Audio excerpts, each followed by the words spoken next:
فرماتے ہیں ایک مچھلی اللہ تعالیٰ نے دریا کے کنارے بھیجی. فرماتے ہیں وہ تھی تو مچھلی پر پہاڑ جتنی تھی. بخاری میں لفظ ہیں, حضرت جابر ابن عبداللہ رضی اللہ تعالیٰ عنہ فرماتے ہیں 300 آدمی 18 دن تک اس مچھلی کو کھاتے رہے, مچھلی ختم ہی نہیں ہوئی. مچھلیاں نہیں, مچھلی. کہتے ہیں 18 دن 300 بندہ کھاتا رہا, مچھلی ختم ہی نہیں ہوئی. اور فرماتے ہیں کہ اس کی ہڈی نکال کے, کانٹا کہیں گے آپ اپنی زبان میں, کہتے ہیں وہ نکال کے نا تو اس کو کھڑا کیا نا جب, تو اونٹ کجاوے سمیت اس کے بیچ سے گزر جاتا تھا. 2 اس کے کانٹے جوڑے. فرماتے ہیں وہ اس کا گوشت ہم کھاتے تھے اور اس کی چربی بطور تیل کے ہم جسموں پہ ملتے تھے. بیماروں کو اس سے سکون آتا تھا, تندرستی شفا ہوتی تھی. فرماتے ہیں ہم کھایا بھی ہم نے, اور کچھ لے کے ہم مدینے بھی گئے, اور قربان جائیں نبی پاک نے بھی اس میں سے کھایا. ہم نے عرض کی حضور یہ معمہ کیا ہے, یہ ماجرا کیا ہے؟ تو محبوب نے فرمایا تمہارے پاس غذا نہیں تھی, رب نے تمہارے لیے بندوبست کیا ہے, اللہ نے تمہیں دیا ہے. مکان شروع کر لیا, ایک صاحب نے وہ مکان بنانے لگے. آپ وہ حساب لگا رہے ہیں, کہتے ہیں میرے پاس اتنے پیسے ہیں, اتنے میں نے فلانے دوست سے کہنا ہے اس نے دے دینے, اتنے فلانے رشتہ دار سے کہنا ہے اس نے دے دینے, اتنے فلانے سے کہنا ہے اس نے دے دینے. یہ ساری کاپی بنا کے مکان شروع کر لیا.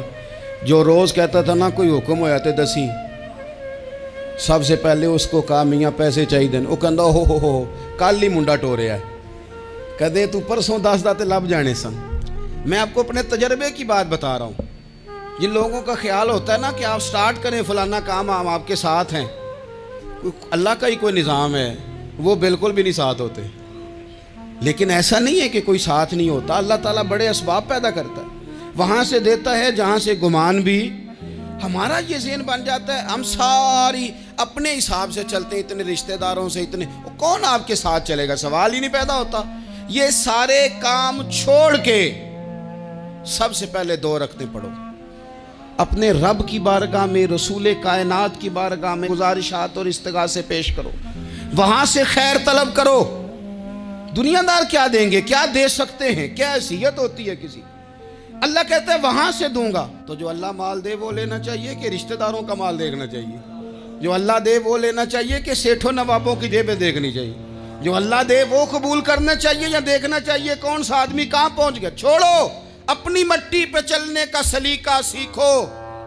کسی کے سنگ مرمر پہ چلو گے تو پھسل جاؤ گے, پھسل جاؤ. اس پر ایک اور بات عرض کر دوں, صحیح بخاری سے, مسلم سے ایک اور بات. کچھ چیزیں ایسی ہیں جن سے اللہ کی مدد آتی ہے, مدد ملتی ہے.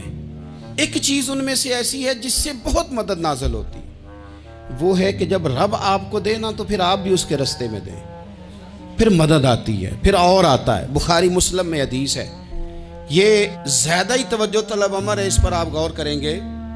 حضرت ابو ہریرہ فرماتے ہیں کہ نبی پاک علیہ السلام نے فرمایا ایک شخص نے بادلوں کے اندر سے آواز سنی کہ فلاں آدمی کا کھیت اور باغ خشک ہو گیا ہے, وہاں برسو اور اس کے کھیت کو سیراب کرو. وہ بڑا حیران ہوا کہ بادل سے آواز آ رہی. پھر اس نے دیکھا کہ ایک پہاڑی پر بارش ہوئی, وہ بادل وہاں برسا, پھر نالیوں سے ہوتا ہوا پانی ایک طرف چلا. تو جس نے آواز سنی تھی, حضور بیان کر رہے ہیں, وہ بھی پیچھے پیچھے چلا کہ پانی کدھر جا رہا ہے. اس نے جا کے دیکھا کہ ایک مقام پہ ایک باغ کو وہ پانی لگ رہا ہے اور ایک آدمی وہ پانی لگا رہا ہے. اس نے اس سے پوچھا تیرا نام کیا ہے؟ اس نے کہا کیوں؟ کہنے لگا بتا نا. اس نے نام بتایا تو کہنے لگا یہی تو وہ نام ہے جو میں نے بادلوں کے اندر سے سنا ہے کہ فلاں کے کھیت کو پانی دے دو. اس نے کہا یار تو کیا عمل کرتا ہے کہ اسپیشل تیرے لیے بارش برسے. یہ بخاری پڑھ رہا ہوں, سیاستہ سے حدیث عرض کر رہا ہوں. اس سے پوچھا تو کیا کام کرتا ہے کہ جناب اللہ تبارک و تعالیٰ کا حکم کرم آیا کہ خاص تیرے لیے پانی برسے اور تیرے کھیت کو سیراب کرے. تو اس نے کہا چھوٹا ذمہ دار ہوں, پر جب فصل اگتی ہے تو 3 حصے کرتا ہوں. ایک حصہ اپنے بال بچوں پہ, بہن بھائیوں پہ خرچ کرتا ہوں, ایک حصہ پورا, اور ایک حصہ دوبارہ کاشتکاری پہ لگاتا ہوں, اور تیسرا حصہ خالص میں نے مسکینوں, یتیموں اور غریبوں کے لیے رکھا ہوا. وہ جو تیسرا حصہ, اللہ کرے آپ سمجھے, وہ رب کے بندوں پہ تیسرا حصہ خرچ کرتا ہے نا, تو کریم مالک نے فرمایا جہاں سے غریب کا حصہ جاتا ہے وہ کھیت خشک نہیں رہنا چاہیے، وہ جہاں سے مسکین روٹی کھاتے ہیں وہ خشک نہ رہے، جہاں سے یتیموں کو کچھ آتا ہے کہیں اس کی فصل رہ نہ جائے۔ میں اور آپ بھی اگر اپنے مال میں مسکینوں، یتیموں، غریبوں کے حصے رکھ لیں گے تو فصلیں خشک نہیں رہیں گی، ان کے اندر تازگی آئے گی، نور آئے گا، کرم آئے گا، خاص کر خدا کی رحمت برسے گی۔ مدد اللہ سے چاہیں، اپنی توجہات کا مرکز رب رسول کی ذات کو بنائیں، پھر آپ محسوس کریں گے کہ بڑی جلدی اللہ تعالیٰ کی مدد آنے لگی ہے۔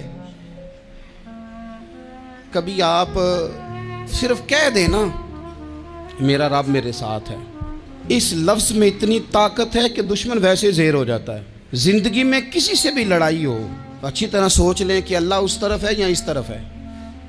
اگر آپ زیادتی پہ ہیں تو پھر رب مظلوم کی جانب ہے۔